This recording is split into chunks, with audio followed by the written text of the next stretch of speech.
Dieu ne veut pas que tu sois pauvre. Dans cette vidéo, je vais te montrer la vérité que presque personne te dit. Et c'est pas n'importe quelle vérité. La religion t'a menti sur beaucoup de choses. Je vais te donner 3 preuves bibliques qui montrent que Dieu veut que son peuple prospère. Et la troisième, c'est la preuve que presque personne n'en parle. En fait, c'est quoi le problème? L'autre jour, j'ai décidé d'aller voir mes commentaires. J'étais vraiment choqué. Parce que je savais pas que la part des gens croient vraiment dans ça, les gars. Il a dit, arrête, c'est pas tout le monde qui doit devenir riche. Il y en a, ils sont faits pour être pauvres. Est-ce qu'on a vraiment la même Bible? Est-ce que ce que je lis, c'est la même chose que ce que les autres lisent? En gros, ce que la religion t'a fait croire. La religion t'a fait croire que si tu suis Dieu, tu dois être pauvre. Et tu fais croire que être pauvre, c'est un moyen de montrer ta sainteté envers Dieu. En vrai, c'est ce que ça fait. La part des gens, quand ils croient que c'est vrai, ils rejettent leur relation avec Dieu. Ils veulent pas rentrer dans leur appel. Ils se disent, si je rentre dans mon appel, j'ai rien à gagner dedans, j'ai rien à faire ici. Et ceux qui ne comprennent pas, c'est qu'ils rejettent l'abondance qu'il y a derrière quand ils vont rentrer dans l'appel de Dieu. Ils rejettent l'abondance que Dieu veut pour eux. Oh, écoute-moi. À la fin de cette vidéo, tu vas être vraiment transformé à la fin de cette vidéo. Tu vas comprendre que ce que les autres te disent, ce n'est pas la vérité. La plupart d'entre nous, quand nous lisons la Bible, on prend des versets hors contexte. Mais en réalité, c'est pas comme ça qu'il faut faire. Quand tu lis la Bible, quand tu prends un verset, il faut le prendre dans le contexte. Ça veut dire quoi ça? Tu dois prendre ce qu'il y a avant, ce qui vient après. Le gros problème que la plupart des gens ont, c'est même pas eux qui lisent la Bible pour eux-mêmes. Ils entendent des gens arrivent vont dire ah c'est dans la Bible. Ah vas-y, ok, je suis d'accord. Je suis d'accord, donc je vais partir avec ça moi aussi, c'est vrai. Mais ils ont même pas lu la Bible par eux-mêmes. La religion elle est en train de mal représenter notre Dieu. La plupart des gens ils se disent quoi? Ils disent arrête tous. Bon, regardez les gars, 1 Jean 4, verset 3. Ça dit, et si un esprit ne reconnaît pas que Jésus est le Messie, venu en homme, il n'est pas de Dieu. Regardez, c'est là ça vient. C'est là ça vient, les gars, le plus important. Regardez. Enfin, il y a tout qui est important, mais c'est là, ok? C'est l'esprit de l'Antéchrist. Vous avez appris sa venue et maintenant, déjà, il est dans le monde. Et les gens dehors là-bas, ils sont en train de mal représenter notre Dieu. Et puis après, je dirais pas que c'est leur faute. Malheureusement, le diable ne fait croire que si t'as beaucoup d'argent, t'es mauvais. Si vous saviez pas, les gars, je vais vous dire quelque chose. Ça va peut-être vous choquer, mais la première fois que l'or est mentionné dans la Bible, c'est lié à ce que Dieu a créé. Dieu, c'est pas la pauvreté. Notre Dieu n'est pas un Dieu de manque. Notre Dieu, c'est qui réellement? Notre Dieu, c'est un Dieu d'abondance. Beaucoup pensent que quand t'as Dieu, c'est la pauvreté. Mais regardez ce qui se passe réellement quand t'as vraiment Dieu. Quand t'as Dieu, t'as le succès plus l'abondance. La question, c'est quoi le succès?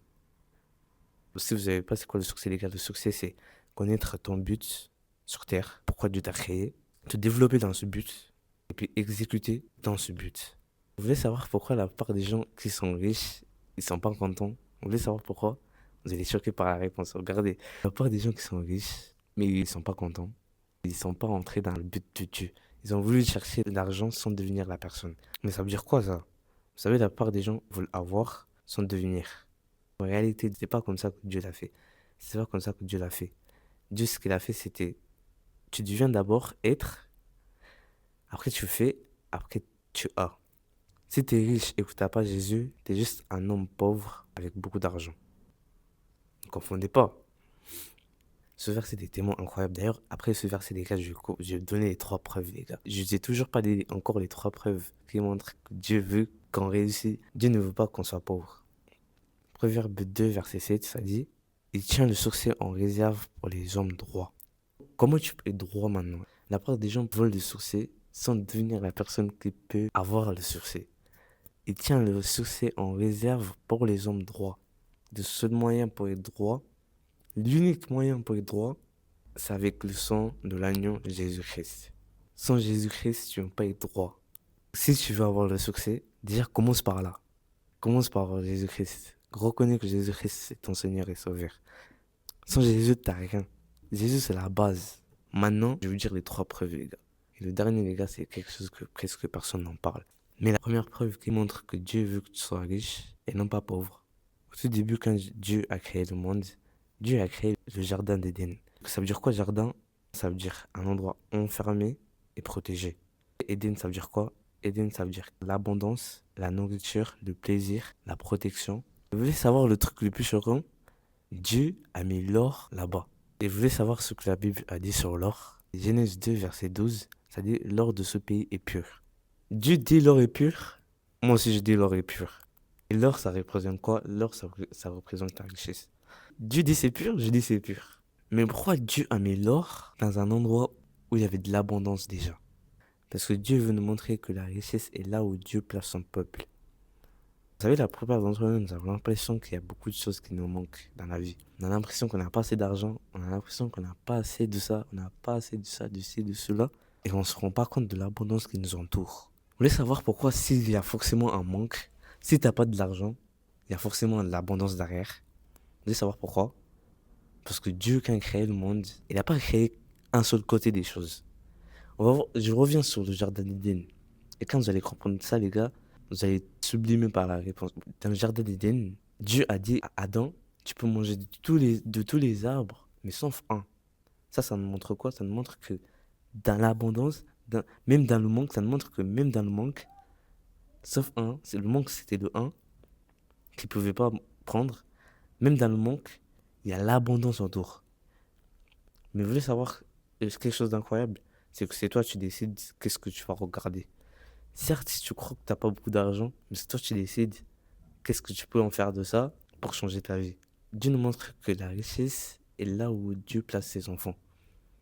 Et si tu crois que tu n'as pas de l'argent et que tu es dans un endroit où tu penses que tu ne peux pas faire beaucoup d'argent, que tu ne peux pas devenir riche avec Dieu, crois-moi que tu es justement au bon endroit pour devenir riche avec Dieu. Et je vais t'expliquer pourquoi dans un instant. Mais on va voir dans Somme 1, parce que depuis tout à l'heure, je suis en train de vous parler de but. Mais comment trouver son but sur cette terre?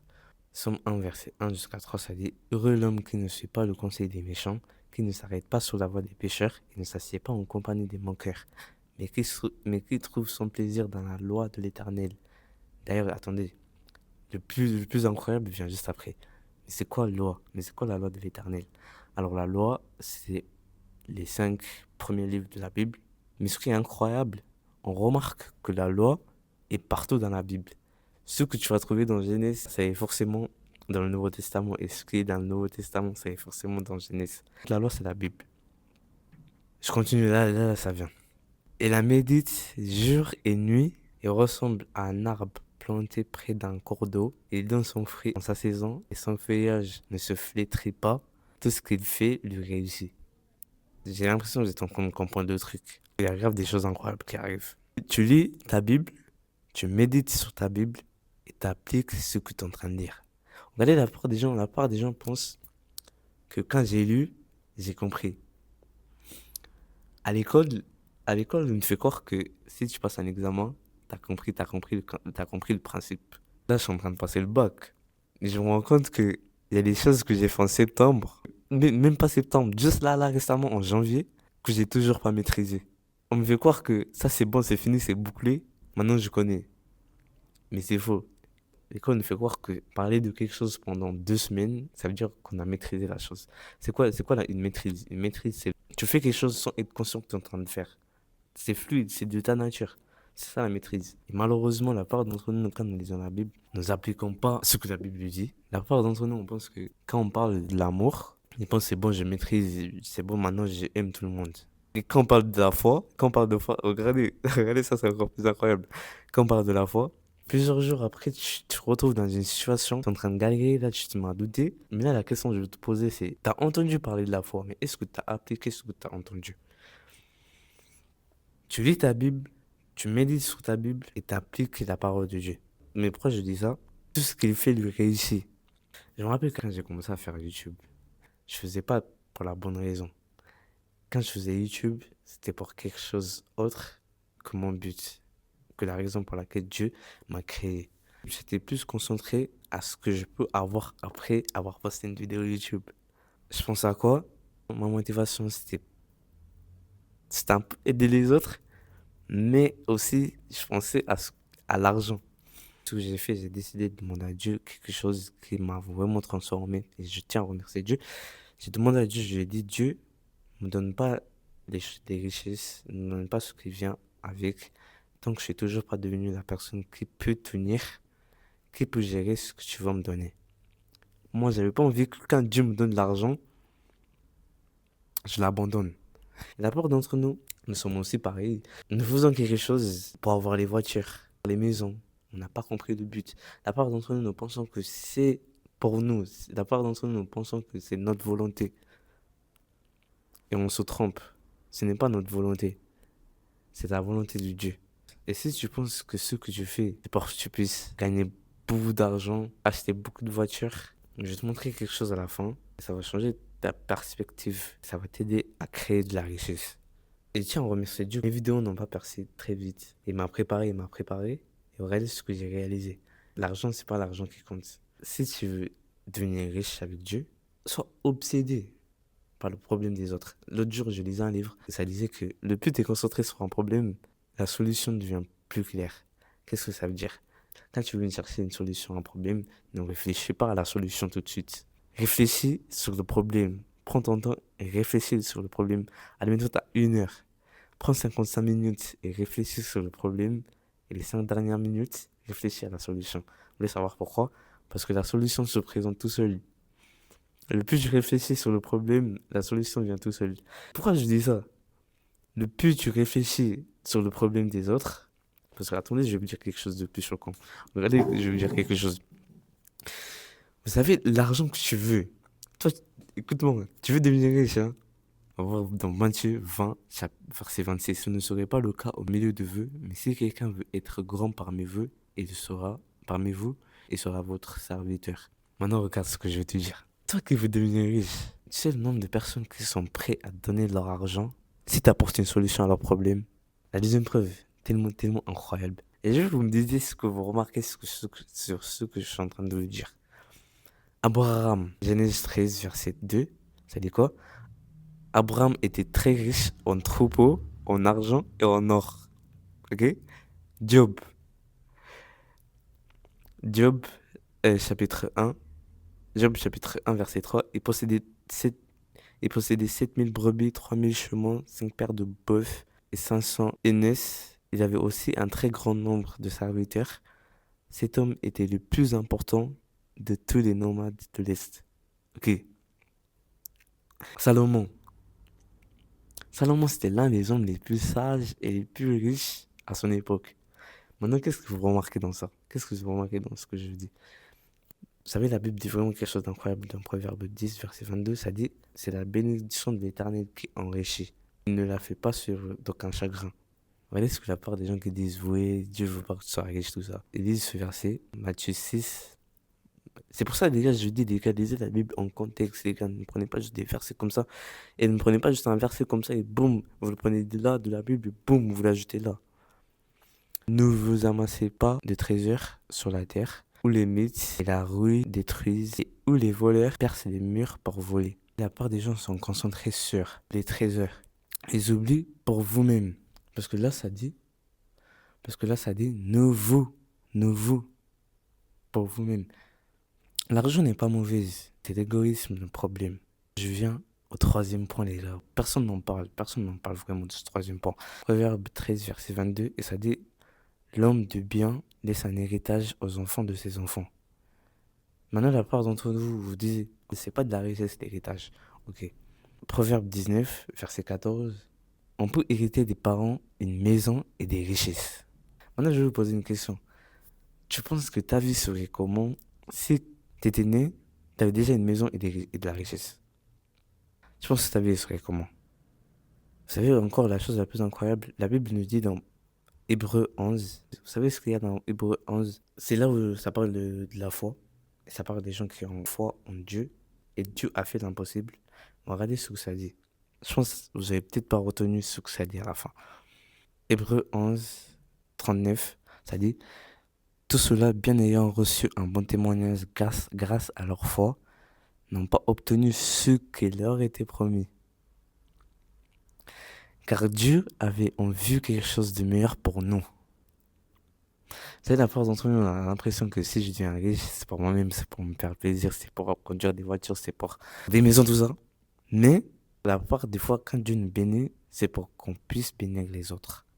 Grâce à Dieu, à travers Abraham, les descendants d'Abraham, ils ont tous réussi.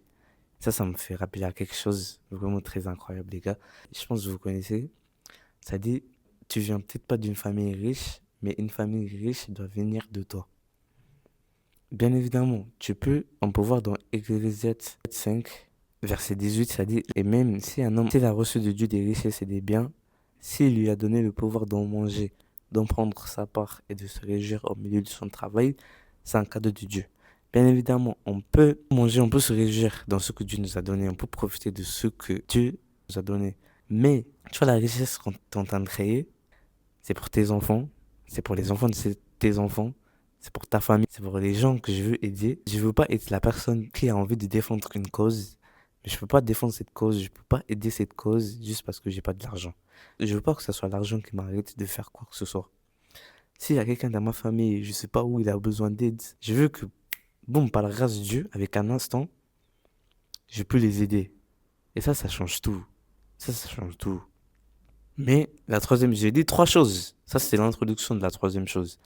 Vous vous rappelez quand je vous ai dit Proverbe 13, verset 22, et ça disait, l'homme de bien laisse un héritage aux enfants de ses enfants. Regardez, je ne vous ai pas dit la fin. Ça veut dire que tandis que les richesses du pécheur sont en réserve pour le juste. Ça nous montre une troisième chose sur la richesse pour les enfants de Dieu. La première chose, la richesse, c'est là où les enfants de Dieu sont. La deuxième chose, les enfants de Dieu possèdent la richesse. Et troisième chose, Dieu prend la richesse des méchants et les donne aux justes. Tellement Dieu veut que tu sois riche, il prend la richesse des méchants et te donne à toi. Vous voulez un exemple? Joseph, quand il est parti en Égypte, et quand il a dit le rêve de Pharaon, quand il a pu l'interpréter par la grâce de Dieu, ce que, ce que Pharaon a fait, il ne faisait pas partie du peuple de Dieu. Il a pris un collier d'or qu'il avait sur lui et il l'a placé sur Joseph. Dieu veut que tu sois riche. Arrête de croire cette idée que Dieu veut que tu sois pauvre.